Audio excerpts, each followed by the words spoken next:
I think what we're seeing now is that the theory that leg locks don't work in MMA, that's gone in the wind. You know what I mean? Maybe a low level leg lock system is dangerous.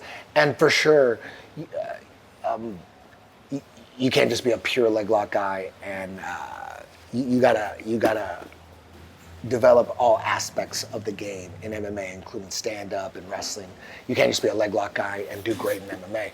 But what we're finding out when you watch Ryan Hall and when you watch Gary Tonin, the high level modern day leg lock game, man, at this point in MMA, you could run through some people. Because most MMA fighters aren't training leg locks every day. They're not training the high level leg locks like sub-only guys.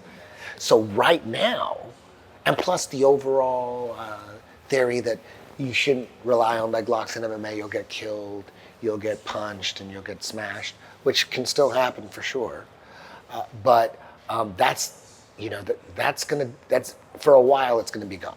For a while, right now you can go in there and leg lock MMA guys, a lot of them. They're not ready for it. But ultimately, if it gets, when it gets that obvious, the high level leg locker guy could just come in and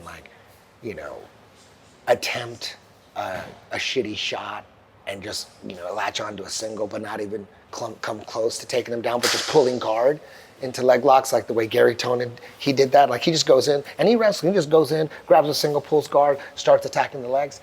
Man, you could do that a lot right now, but once it becomes known throughout all MMA camps that you gotta start training leg locks every day because people are getting fucked up, it starts growing and growing. There's gonna be a point where now it's a standard thing in every MMA gym or MMA team.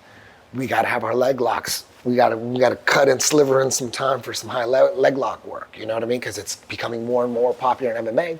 Then what's going to happen is you're going to have a bunch of guys that are really good at stuffing leg locks. Then leg locks are going to be dangerous to go for again.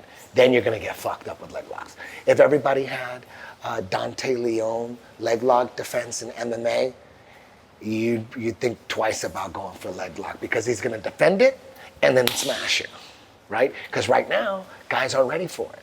Even right now, they're not ready for it. It's just like early EBI days.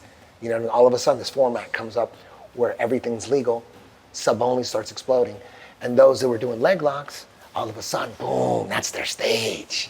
You know what I mean? They didn't have a stage before. IBJJF wouldn't allow heel hooks.